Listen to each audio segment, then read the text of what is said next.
So I'm delighted to welcome you all to today's online event, and in particular to welcome our speakers today.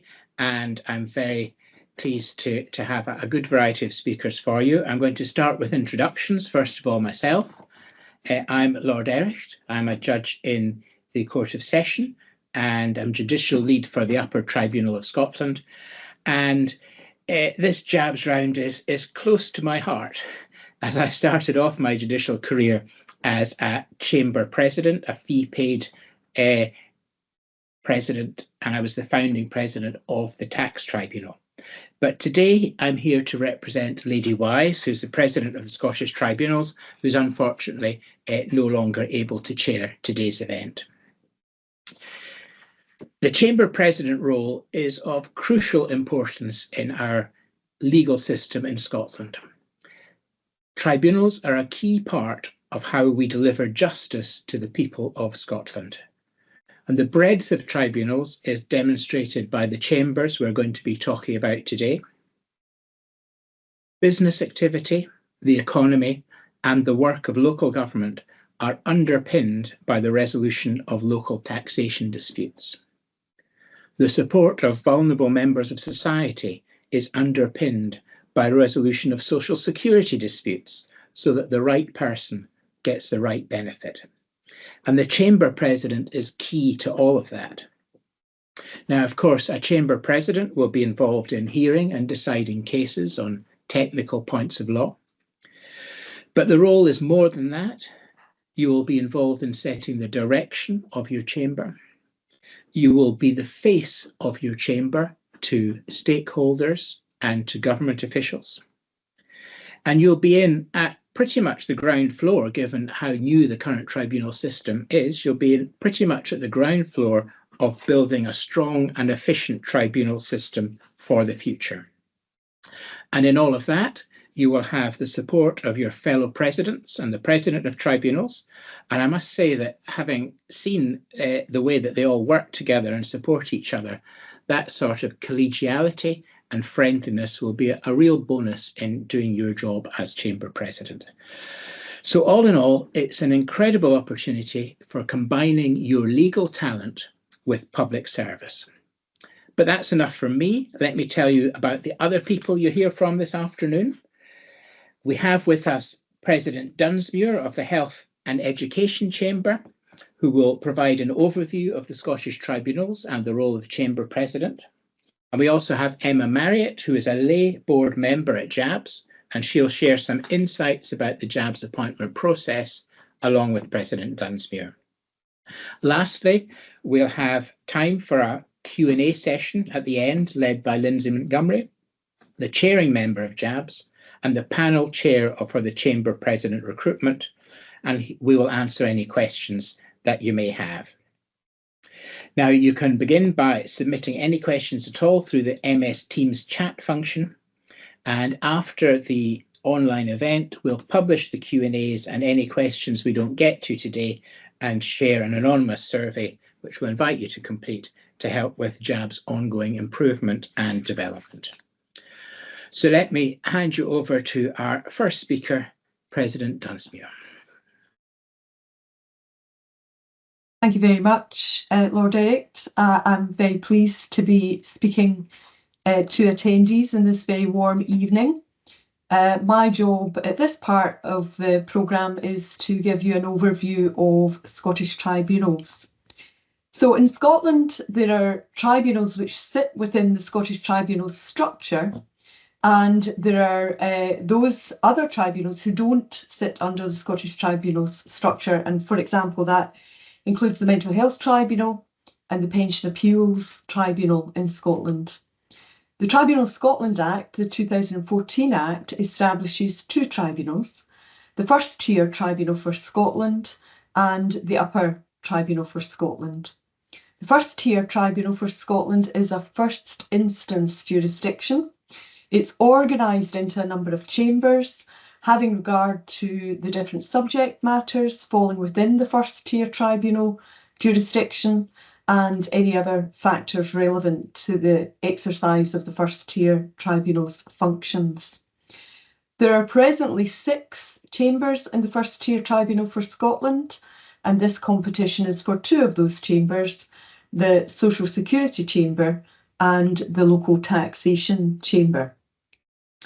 Each chamber has a chamber president, and they are responsible, as Lord Ericht has briefly mentioned, for the development of their chamber and the efficient disposal of business in their chambers.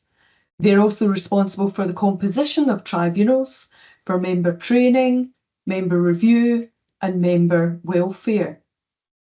Let me just speak briefly for a moment on the 2 chambers to which this competition relates. The first, the Social Security Chamber. This was a chamber established in 2018, and this chamber hears appeals in relation to non-disability and disability cases. And that includes the winter heating assistance for children and young people, child disability payment, and adult disability payment. Since 2023, the chamber has seen a significant rise in the number of appeals, particularly in respect of adult disability payment and, child disability payment. Hearings in the Social Security Chamber are composed of 3 judicial office holders, the legal member who chairs the hearing, a medical member and a disability member. Most other benefit hearings are decided at the moment by a legal member sitting alone. And the majority of hearings continue to be conducted by telephone. However, facilities exist for online hearings and in-person hearings and a hybrid version of both. Turning now to the Local Taxation Chamber. The Local Taxation Chamber hears 6 types of appeals, and these include non-domestic rates appeals, appeals against council tax banding, and council tax reduction appeals. Judicial officers in the LTC, Local Taxation Chamber, consist of the chamber president, legal members, members with surveyor rating experience, and members with valuation experience. Most hearings in the Local Taxation Chamber are conducted online. However, again, as with the Social Security Chamber, in-person hearings can be arranged on request. Non-list council tax appeals, council tax reduction appeals, and invalid council tax banding appeals are determined by a legal member sitting alone. All other appeals are heard by one legal member together with 1 or 2 of their ordinary members. Now that's all I propose to say about the broad overview of the Scottish Tribunals. I am next on the agenda to speak about the role of a Chamber President, and I plan to do that rather seamlessly by explaining first of all what makes a tribunal before going into some of the detail and the meat of the work of a Chamber President. And I hope to bewitch and enthrall you with all the very positive elements of the work of a Chamber President. But first of all, what makes a tribunal a tribunal? Well, first of all, tribunals are specialist, and you will find that the superior courts respect the expertise of the tribunal all the way up to the Supreme Court. We have an overriding objective to deal with cases fairly and justly, which includes using our special expertise effectively. Both chambers for which this competition relates have the same overriding objective, but some of the paragraphs which then follow from that have some added emphasis, and I want to point some of that out to you today. This is not the case, however, for the use of the tribunal's special expertise. For both chambers, the provision in the rules of procedure are exactly the same. So that's the specialist expertise of the tribunal. The second point is that the culture of the tribunal is quite distinct. And here's why I say this. Tribunals may regulate their own procedure during hearings, which gives us an incredible degree of latitude. We have a great deal of discretion on how the hearing should look and how the procedure should be followed. They may conduct these in an informal and flexible way in order to improve accessibility and inclusion. In the local taxation chamber, the duty is to avoid unnecessary formality and seek flexibility in the proceedings. So it goes slightly further. Tribunals are also both inquisitorial and adversarial. This means that we may conduct our own inquiries during the course of the hearing, and we have to do that with care so that we don't inadvertently step into the arena. We must also deal with cases in ways which are proportionate to the complexity of the issues and the resources of the parties. In the Social Security Chamber, this part of their overriding objective is framed as dealing with the case in ways which are transparent and which are proportionate to the importance of the case, the complexity of issues, the anticipated expenses, and the resources of the parties. So this element of the Social Security Chamber's overriding objective goes further than some of the comparative elements in other chambers. The third part of what makes a tribunal are their parties and the type of support and representation that they may rely upon.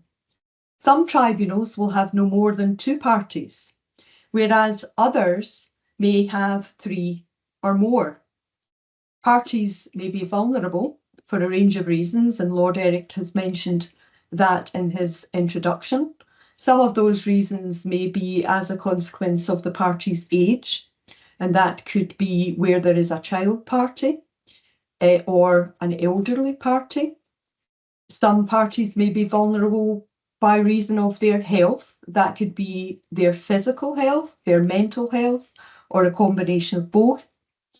Some parties may be vulnerable as a consequence of neurodiversity, for example, autism and ADHD, which may give rise to sensory challenges. You can certainly expect the Social Security Chamber to regularly see vulnerable parties, but that's not to suggest that local taxation will not also see their own vulnerable parties.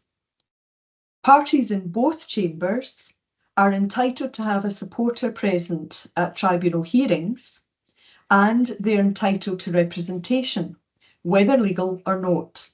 A party can also choose to be unrepresented, and this brings a range of unique features to the preparation for a hearing and the conduct of the hearing itself. Part of the tribunal's overriding objective is to ensure that the parties are on an equal footing procedurally. This involves more than explanation. It includes checking understanding. In some cases, it may mean that the legal member has a particular job to do to maintain the order of the proceedings. The Social Security Chamber has an added element in that they must ensure parties are able to participate fully in the proceedings and are treated with dignity and respect. So that's really the backdrop that I wanted to introduce you to.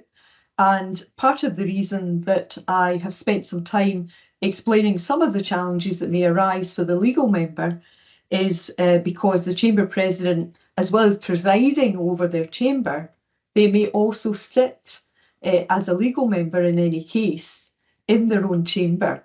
They may also sit in the upper tribunal, but concentrating on their sitting in their chamber. When sitting, their responsibilities will include chairing the hearing and providing advice to judicial office holders, those that you're sitting with, and assistance to parties on the legal issues arising, all within the context of that overriding objective that I have been addressing you on. They also have to ensure that the proceedings are fair. The legal member, Chamber President, when sitting as a legal member, will have to ensure that parties can effectively present their case, including unrepresented parties. They will have to weigh up conflicting evidence and support other judicial office holders who are not legally qualified to reach an independent and well-reasoned decision. They will draft any written decision, including findings and facts and reasons, and they will ensure that written decisions are produced promptly. I recall very recently hearing a judge from the upper tribunal state the phrase that is pretty well known to most of us, but to reinforce the fact that justice delayed is justice denied. And it is the role of the Chamber President to make sure that everything is efficiently being discharged in accordance with the overriding objective and the principles of natural justice. So turning now to look more specifically at the Chamber President responsibilities. These are wide and varied and at times challenging. However, I have to say the Chamber President role is also one of the most rewarding in fulfilling judicial roles I have ever held. So I'm a fan.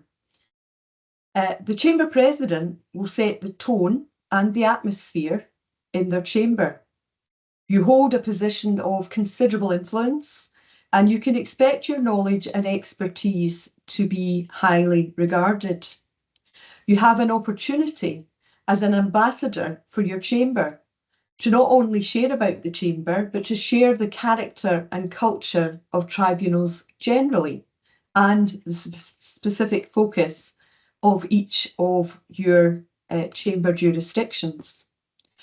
You are in a position to influence legislative change and reform, and you will play a key role in sharing your expertise with stakeholders, senior members of the judiciary, the Scottish Government, and the Scottish Courts and Tribunals Service. The Chamber President will, above all things, preciously guard, protect and preserve their own and their judicial office holders' independence at all costs. This means that when tribunals, when they are sitting individual tribunals, they are independent of the office of the Chamber President. The Chamber President acts as leader and peer, offering a clear steer to your judicial office holders and being available to those who need peer support and review. When you sit, you are as engaged in judicial casework as your judicial office holders. And at the same time, you're building up chamber knowledge and understanding of the law and procedure. I have to say that I find my own hearing experiences to be a rich base from which I can draw more knowledge and understanding of the experiences of my judiciary. This means, I hope, that I can produce resources and guidance that have practical application and which are based on real experience. You will manage your own cases while also overseeing the efficient disposal of chamber business across all other cases. The people you engage with as a Chamber President is probably part of the most interesting parts of the job for me. They can be extremely varied. And one day I can be meeting with the President of Scottish Tribunals, engaging with my own staff and staff of the Scottish Courts and Tribunals Service, speaking to estates officials on the design of a sensory hearing, meeting the Chief Executive of the Scottish Courts and Tribunals Service, and then later meeting a child with additional support needs who has come to visit our hearings or to share their views on the best ways to hear their evidence. All of that is incredibly enriching. You will also regularly engage with stakeholders to share information on the Chamber, including practice and procedure. You need to be sure-footed when engaging with stakeholders, so you will do your homework in advance to identify what issues are live and present for them, and perhaps a little bit about what has the history been here. It's important that they, the stakeholders, are left with a strong sense of confidence, vision and direction from the Chamber President. They will not always agree with you. You can be sure of that, but they will learn from the approaches you take or intend to take, and they are more likely to align to those processes, even where they don't agree with them, where you have taken the time to explain the concept, the idea, the formulation, the purpose behind it. This part of the role engages the personal and judicial skill of decisiveness. Decision-making is not exclusive to cases and hearing. A Chamber President needs to be able to demonstrate courage and clarity in all of her decisions, whether they are presidential decisions or case decisions.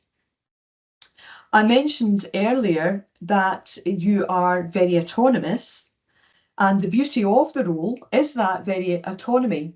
And you can be as creative as you need, hope, or wish to be. For those of you who are listening in just now, who are creative, if you are not so minded, then you can be the kind of Chamber President that best suits the way you perform at your best.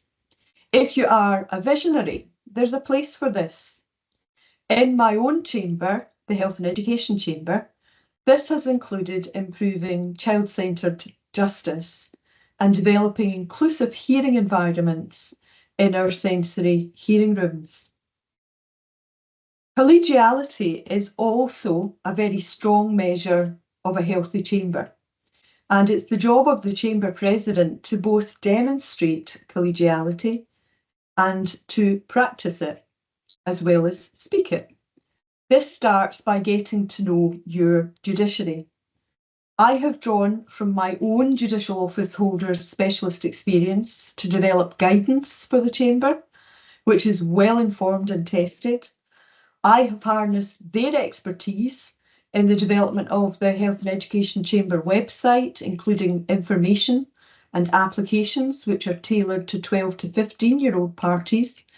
And I have drawn from their own lived experiences when looking at how we can best remove and reduce barriers to access to justice. I use the term Health and Education Chamber, or HEC, judicial family, to describe our chamber. In many ways, the work of a Chamber President reflects the nature of family. Sometimes the Chamber President has to be a parent, setting down the ground rules with care and compassion, of course. Other times you're a sibling, supporting another sibling to stay on their feet or to encourage their confidence. Above all, the role of the Chamber President is to develop, encourage, and maintain a healthy, collegiate, and supportive environment in which their judicial officers can practice and flourish. And I'll end on that note by strongly commending the position of Chamber President to you before handing back now to Lord Ericht. Thank you very much, President Dunsmuir, and I'm now going to hand on to Emma Marriott. Thank you. So yes, I'm Emma Marriott, and I'm a lay member of the Judicial Appointments Board for Scotland, which I will refer to as JAB throughout this. So I will be a panel member in the forthcoming Chamber President's competition, and I'm going to share some insights about the JAB's application process and hopefully give you some useful information if you're considering applying. So let me start by telling you a bit about the forthcoming Chamber President's recruitment and a process that we go through. There are two roles, as been highlighted, one for the Social Security Chamber and the other for Local Taxation Chamber. Given the differing chamber jurisdictions, we anticipate that you're likely to be applying for one of the two roles. However, if you do believe you have the appropriate legal skills and knowledge and wish to apply to both roles, you may do so, and there is a section on the application form to indicate this. The advert will go live on Monday the 25th of August, and you'll be able to find that on the JAB's website. Included within that will be a link to the briefing pack, which was produced by Judicial Office.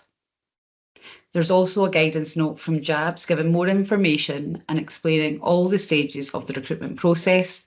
And finally, there's an application form which is accessed via a portal, and I'll talk more about that shortly. So after the round opens, you'll have up to 4 weeks to complete this and lodge the application, with a final submission date of the 19th of September. The JABS panel itself is comprised of a blend of judicial, legal and lay members. We'll then shortlist applications, and interviews will be held at Thistle House in Edinburgh the week beginning the 17th of November. We expect to then make recommendations for appointment to the Scottish Government just before Christmas, all being well, and the successful candidate will be expected to take up posts around early March, with induction training to be provided then. Full details of all of this and the process will be on our website, and I really would encourage you to familiar yourself with all of that information at the outset. Early viewing of this is encouraged, and our business management unit can deal with any questions you may have, however simple or complex. We welcome applications from a wide range of people who are eligible, and you need to demonstrate that you can meet the criteria for the post. This includes possessing the high level of legal knowledge and ability that President Dunsmuir has outlined, including legal analysis, interpretation of the law required to meet the needs of the chamber to which you're applying. You do not need to be an expert in the law in which applies in each chamber, but you will have to demonstrate that you have a high level of skill to learn and apply this to any new area of the law. So throughout the recruitment process, you'll be asked to demonstrate your legal competence, and President Dunsmuir will address more on that later on. You will also provide evidence, perhaps by way of an example, of how you match up to the required personal and judicial qualities. Both parts of the application form are equally important. As well as demonstrating a high level of legal knowledge and experience, we're looking for evidence that applicants have the necessary personal and judicial qualities required for these significant and influential roles. So let's start with the application form itself. There are 4 main parts. Firstly, there's the personal information, qualifications that you have, your career history, and how you meet the eligibility. This will likely to be a very simple part for you.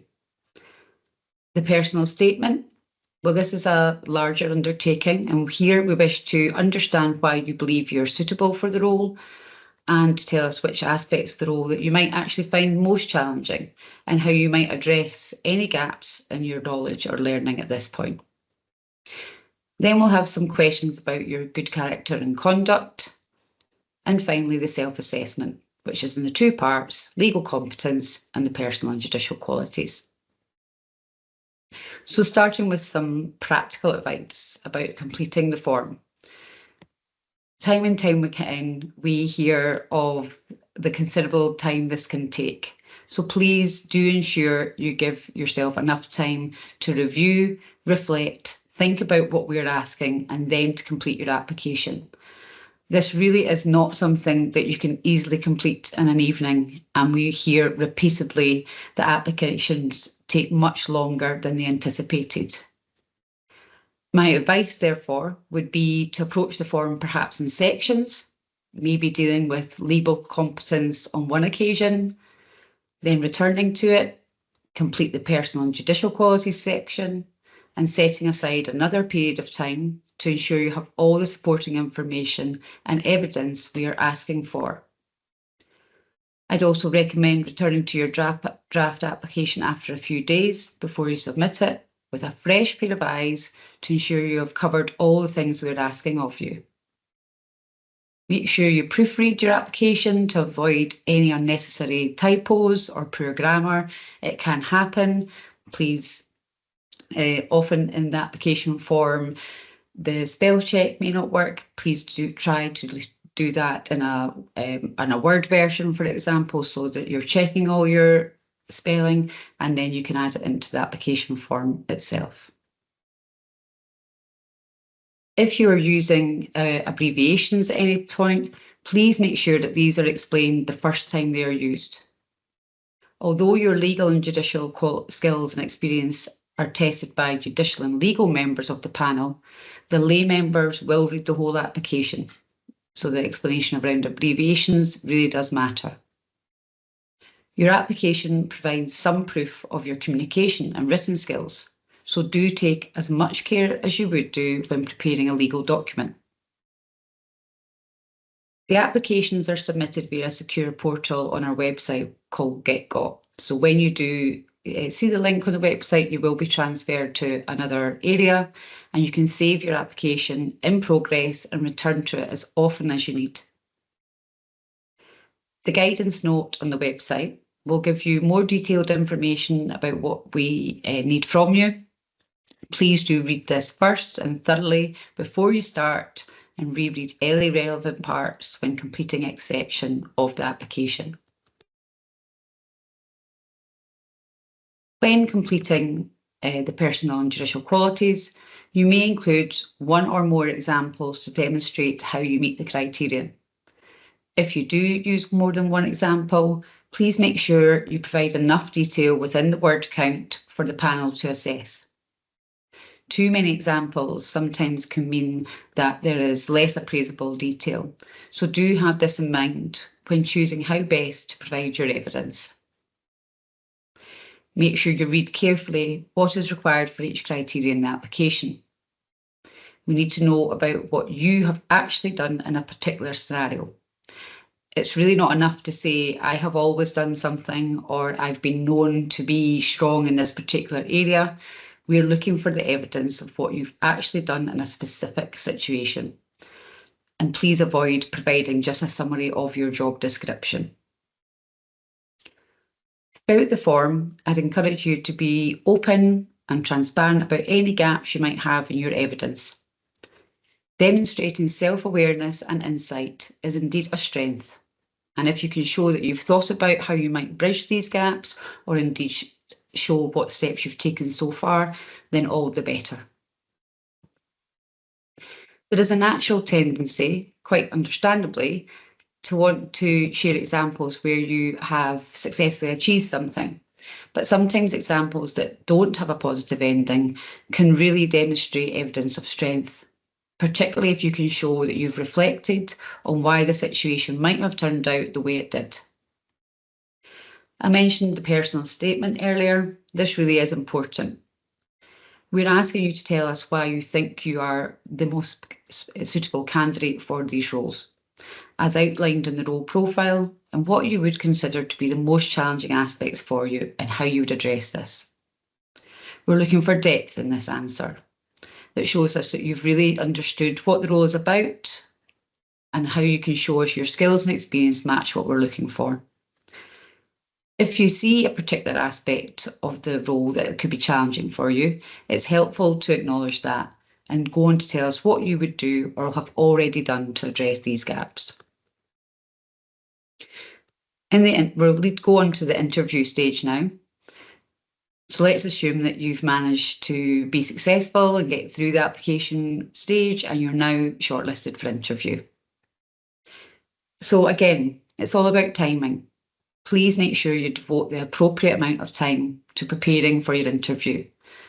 There will be materials to consider and prepare in advance for case studies and a presentation, for example, and you will need to prepare for the interview questions. It is very important to listen to the questions that we're asking of you. There'll be a written copy within the interview as well, and then draw from your relevant examples, rather than having pre-prepared general responses. You may use examples already provided in your application to share additional information, although you may use fresh examples also. Past candidates tell us that they have typically spent several days preparing for an interview at this level, but there is no hard and fast rule. Everybody's different. It is important, however, that you feel as confident and relaxed as possible and that you're able to give off your best. We also wish for you to give off your best. So what does the process involve? In the interview, you'll meet a panel of 6. This will be made up of 2 judicial, 1 legal and 3 lay members. Also in the room will be a note taker. The case studies will form the first part of the interview, and President Dunsmuir will tell you more about that shortly. We're also in the process of finalising the next part, which may be by way of presentation. More information will follow on that, but ultimately we are looking for evidence of the depth of your understanding of a particular subject matter and your ability to convey your ideas to the panel. The next part of the interview will focus on the personal and judicial qualities. All parts are equally important, and we make no apology for the interview process being quite an arduous one overall. It needs to be to allow us to test your skills and ability and gain as much insight as we can into your potential for the role. This part covers the legal and the personal and judicial qualities, where we take a blended approach of questions and answers designed to test your experience matching the criteria. Forgive me. These questions will typically ask you to perhaps tell us about a time when, or give us an example of a situation where. This allows us to demonstrate the range of skills suited to the criterion. We know this is sometimes seen as a hard part of the interview, but we're always looking for candidates to give off their best and give us good examples. Often the best examples come from situations where things didn't go as you wanted them to. And if you can reflect on what you've learned from experience, this can often be a very powerful and rich illumination for us. It's always good to have a range of experiences to draw on, but try not to rely too heavily on anything fully prepared. Whilst we also encourage that notes can be brought into interview, we want these to be seen as an aid, and we definitely don't want candidates to merely read out their answers verbatim. We'll also ask you some more general questions about how you will undertake the often challenging requirements about the role on a practical perspective.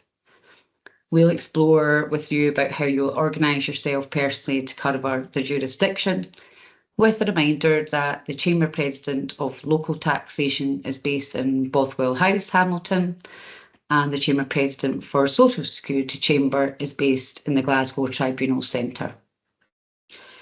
We'll look at how you can demonstrate resilience to undertake the role successfully.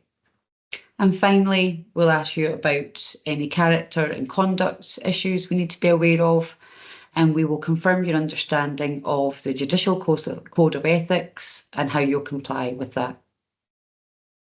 It is important that you have given thought to these areas beforehand as part of your preparation both for applying and for the interview.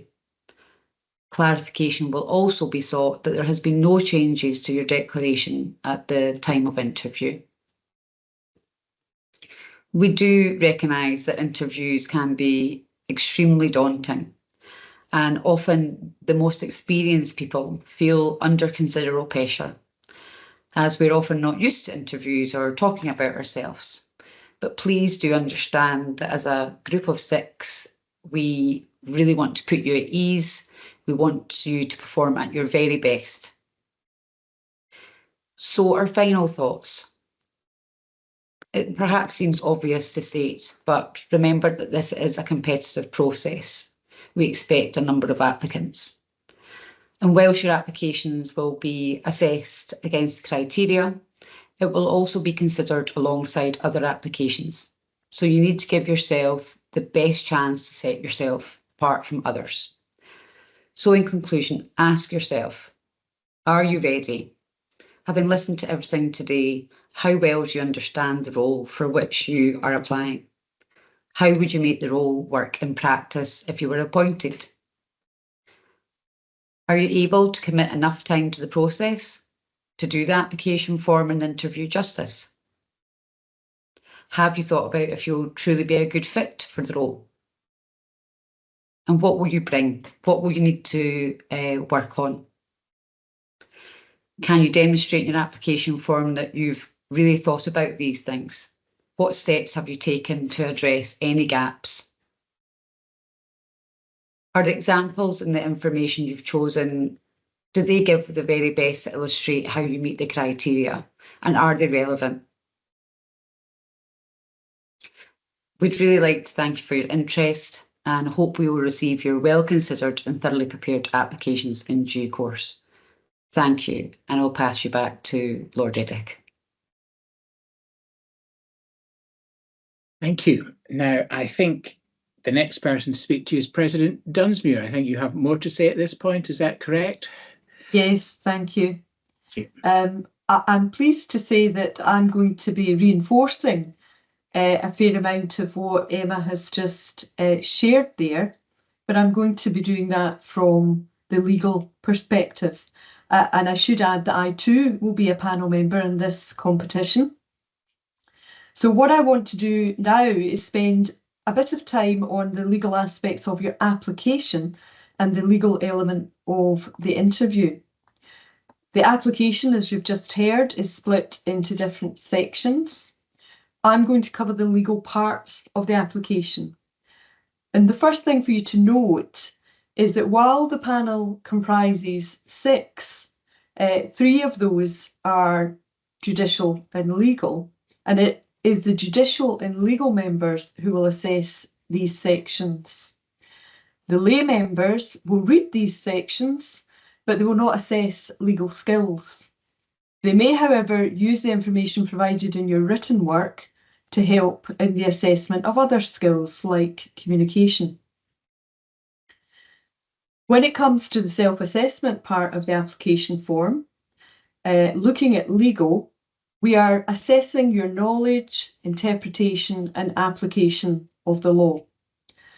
And what's expected of you here is a high level of expertise in your own area of practice and general knowledge of the civil law, that's both private and public, in Scotland. A thorough knowledge of the Scots law of evidence, practice and procedure. And while practical experience of the subject matter in the chamber is highly desirable, it's not essential. You will also be assessed on your ability to master new areas of law and keep up to date with all relevant law.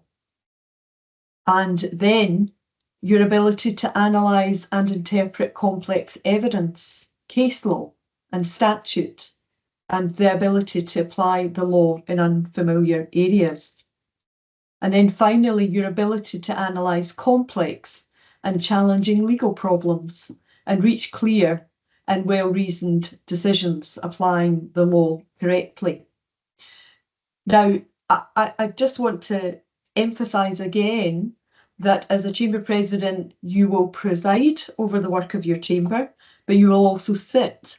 And it could be tempting to see these, the legal skills in the context of only when you sit.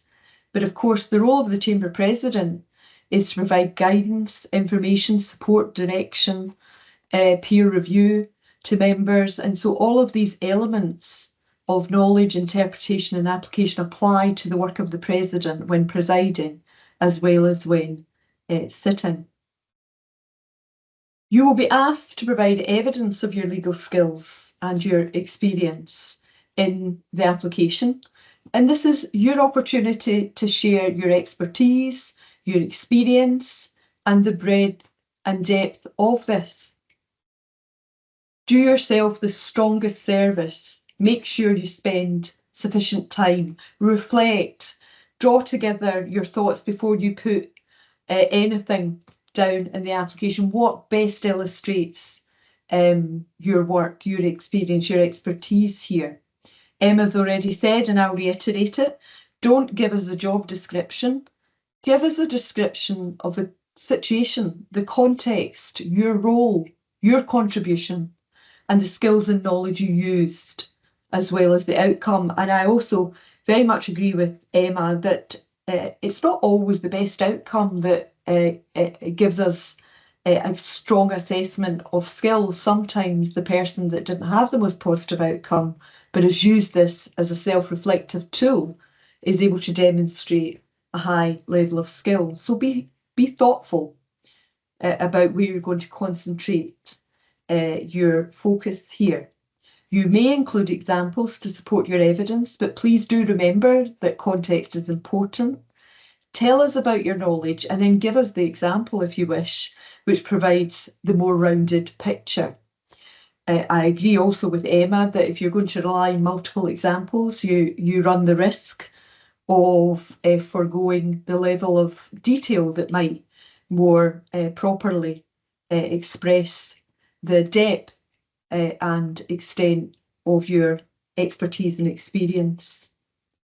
You would also be asked to produce 3 examples of written work, and this is written work for which you alone have been responsible. And we ask that these are recent.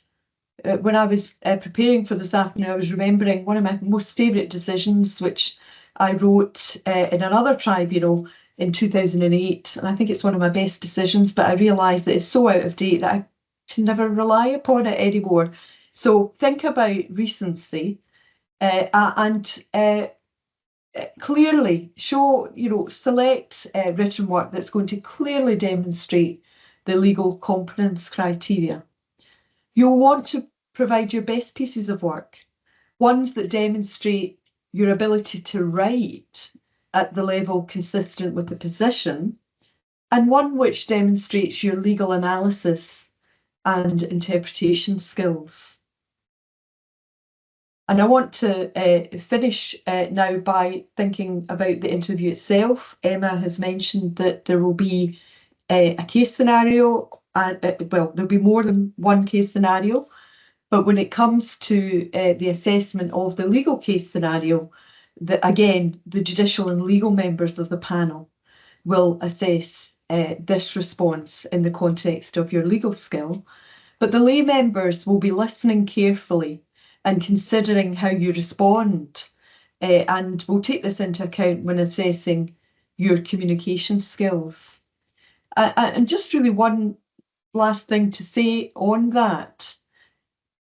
Remember your audience. Remember that you are going to be trying to give of your best before a panel of 6. Emma's quite correct. We are all wanting you to do your very, very best. But just be careful not to slip into something that is known to only you, which the lay members of the panel might not fully understand. And think about the range of skills that are being tested in interview. So give some thought to clarity, cohesion, focus, and do your very best to try to remain focused on the question that you've been asked and the response that you want to formulate. And I'll hand you back now to Lord Ericht. Thank you very much, President Dunsmuir. We now move on to the question and answer session, and I'm going to hand you over to Lindsay Montgomery to chair that part of this event. Okay, thank you for that, and thank you everyone for joining us this evening. Natalie, do we have any questions that we can have a look at, and then I will suggest who might be best to answer them? Yep, of course. So our first question is a procedural question. Are you expecting or asking for application answers and also interview answers in the STAR format? Perhaps I can answer that one. STAR is just a way of dealing with interviews and applications. It's not just the magic answer to everything. It's a way of setting things out. The answer I would give to that question is you're looking at the evidence that you want to convince us of something, whether that's legal or whether that's one of the personal judicial qualities. And those can be very wide-ranging different things. So the important thing is, how are you going to get over to the panel what you've actually done, what you brought to it in terms of the evidence that we're going to see. So STAR can work, but I've seen people be so rigid in applying that it's hidden some of the value of some of their answers. So it's not trying to duck it. What I'm trying to say is you need to look at whether your particular answers or your experience, examples or experiences are best described by using STAR, or you may have a better way of trying to convince of the messages that are there. I don't know, Emma, did you want to come in that one as well? Can I just come in here at this stage? Yeah. Not everyone will know what STAR is. I wonder if you could, I don't know if you have Yes, your head. I will do that. Thanks, So the STAR format, Lord Ericht, and for others, is the situation, the task, and that, so describing the situation you were being faced with, the task that was in hand, the action the person took, and the result of those actions. As Lindsay has stated, it is a nice framework to explain a scenario, but I think it's fair to say we are not, so we are looking for detail of that, but we are not marking your ability to use the STAR framework.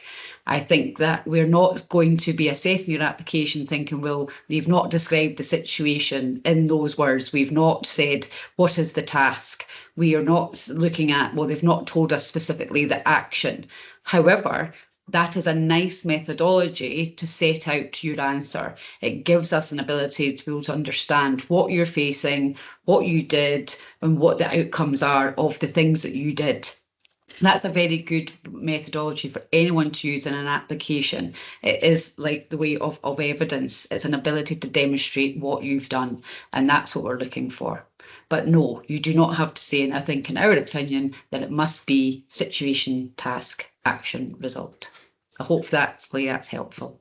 And that interview, if we're asking scenario questions, STAR doesn't apply because it's not about your previous examples or experience.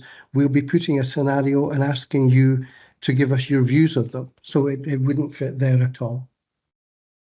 Any other questions, Natalie? Yeah, so the next one refers to new area of law that was referenced. So the question is that brand new law, as in it was recently created or developed, or can it be existing law that is a new area to the particular candidate? May, did you want to touch on that one? Yes, it's both, I suppose, but really the skill that's being tested is your ability to master new areas of law, and that can be areas of law that are new to you, as well as areas of law that have recently been introduced.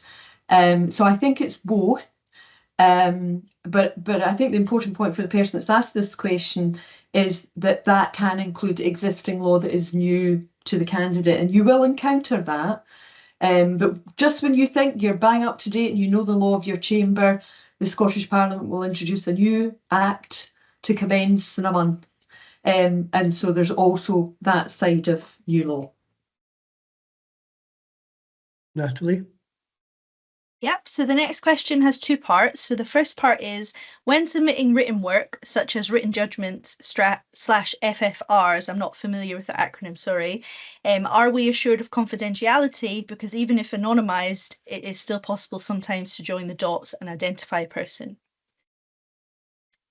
May, did you want to deal with that? Yes, so FFRs are facts, findings and reasons, which make up the decision. And I would say to anyone who wishes to lodge written work and they feel uncertain about whether they can lodge that, they should have a conversation with their chamber president. I think the thing to reinforce is that the whole of the JABS process is absolutely confidential. We would ask that party names are removed, so it's redacted, and I don't think this question is questioning the redaction process. It's about the confidentiality of the process. But if they're in any doubt, because of the nature of the decision or perhaps the identifiable features of the decision, then they can simply approach their chamber president to ask for clarity on their use of that in a redacted sense for the purpose of a JABS application. And chamber presidents should be able to answer that fairly quickly. Okay. Thank you, May. So the second part may have been covered, but I'll read it just to ensure fullness. So it says, and is this permitted by the candidate's chamber president to submit a written judgment, FFR, even to a trusted party? So my prophetic brain there. I was thinking like a chamber president. Yes, so I think that probably addresses the whole of that question then. Okay. And we have another question. What type of support will be provided in terms of training before the selected candidate undertakes his or her or their role? May again? So I know that Lady Wise is working to develop an induction process, and that information would certainly be more available at the point of interview. The important thing for the purpose of today is that there will be an induction process. And Lord Ericht mentioned at the very start of our webinar the collegiality of the chamber presidents, and I would have to say that that's an important part of the support that you will wish to have when you commence, but an important support that you will benefit from throughout. So I've been a chamber president now for 11 years. And I would say I welcomed that peer support at the beginning, but I welcome it just as much now because there are always occasions where there are no neat answers, and sometimes sharing a thorny problem with a chamber president and asking what they might do is very important. So I do think that that part of it is important, but also you would be allocated a mentor from one of the existing chamber presidents who are in post at the moment. So you would have that largely informal support, and I think it works as well as it does because it's not formalised, but there will also be induction training plans afoot that Lady Wise will say more about at the interview. Thank you. Natalie? Again, there might be some crossover, but another question is, what type of support is in place to help deal with work-related stress, and is there any support for neurodivergence? I guess you're asking me again. Absolutely. Well, this is a big deal because we know the importance of trauma-informed practice when we're sitting as decision makers. But we're learning more about vicarious trauma, which is the kind of trauma that can impact us from sitting on the types of cases that we have. And what I would say, first of all, in relation to those elements, the Judicial Institute, which is the judicial training body for judiciary in Scotland, is very focused on trauma-informed principles and vicarious trauma. So I'm sure there will be training opportunities there. But in terms of support to help judicial officers, I'm going to speak about the kind of support that you would give as a chamber president, and then turn that around to look at the kind of support that may be available for a chamber president. So that's a huge part of the chamber president's role, in fact, to determine when there have been factors in a case that are of such concern that the welfare of their judiciary is troubling. And a chamber president might put in place a debriefing process for the tribunal as a whole, or individual debriefing and support. There are agencies available to all members of the judiciary, court and tribunals, which include counselling support and various care and support by other agencies independent of the chamber. And that's confidential support that's available. Is there support for neurodivergence? Absolutely, and particularly in tribunals. I apologise to Lord Ericht for saying that. It just slipped out. But in tribunals, we are dealing very commonly with neurodivergent issues. And I think in these two chambers, these are likely to arise, I think, in social security in particular. And we're becoming much better informed about the impact of neurodiversity. An example of that might include identifying individual supports for judiciary. I appreciate you're not asking about parties here, you're asking about judiciary. And there are a number, and probably from a diversity profile, a number more members who sit in tribunals who are neurodiverse than perhaps in other judicial posts. So yes, there is support. Some of that support can be highly individualised, and some of that support can come from occupational health assessments. If the Chamber President feels that she's exhausted her arsenal of supports that she might make available, she may feel that the better next step is to bring a professional in with, of course, the agreement of the judicial officer. So I would say, I hope that's dealt with, but the judicial officer dealing with work-related stress and the independent and in-chamber support that's available, and the support for neurodivergence. But I'm now looking at the chat function, and I see that someone has just asked, I'll save Natalie, continue on the support question, what support does the Chamber President receive from the Judicial Office and SCTS? Would you like me to answer that, Lindsay? Yes, please. Yes. So I will say that we have a superb President of Scottish Tribunals. Lady Wise is incredibly well informed about tribunals, having had experience in her own judicial career in relation to tribunals, and incredibly supportive of all of her chamber presidents. And sometimes just knowing that someone is switched on and has acknowledged the range of work that you have to undertake can be a support in itself. But I do know that Lady Wise will offer individualised support where that is necessary.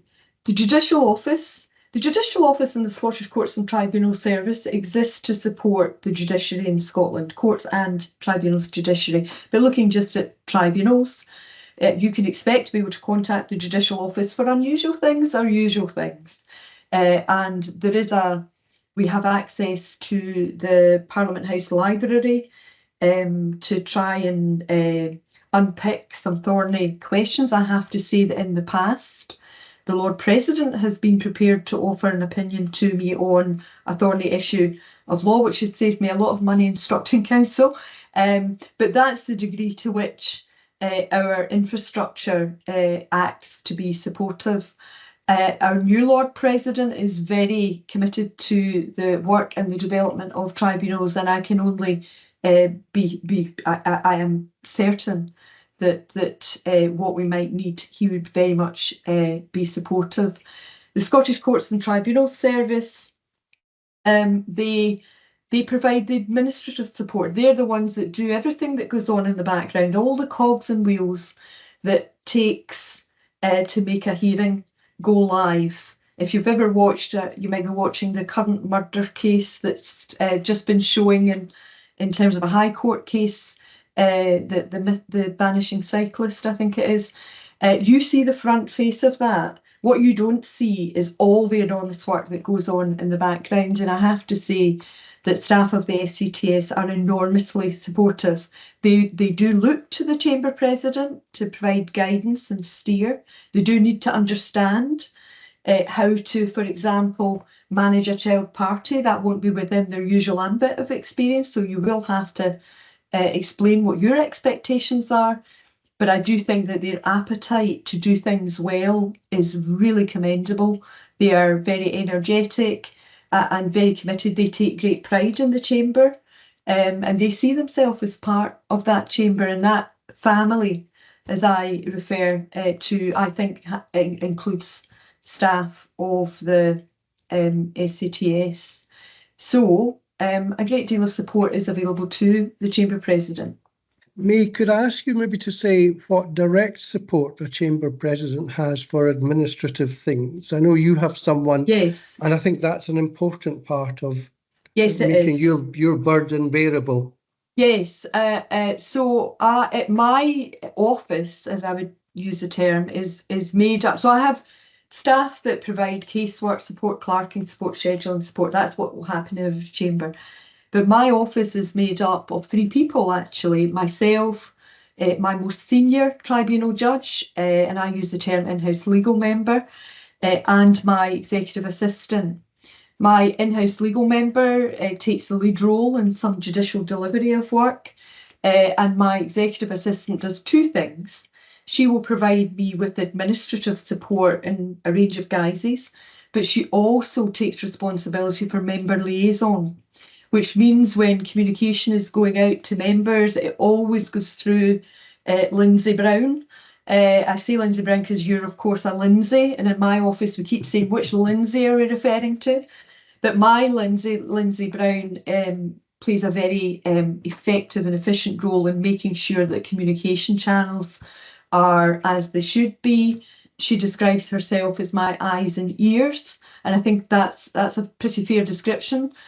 Chamber President's executive assistants will be their eyes and ears and will support the President to gain a better understanding of some of what's happening on the ground.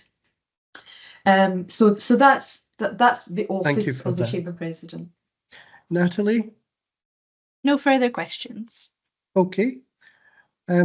Thank you very much for those questions, and thank you very much for those answering them. That was very, very helpful. I'll pass you back to Lord Ericht to close proceedings.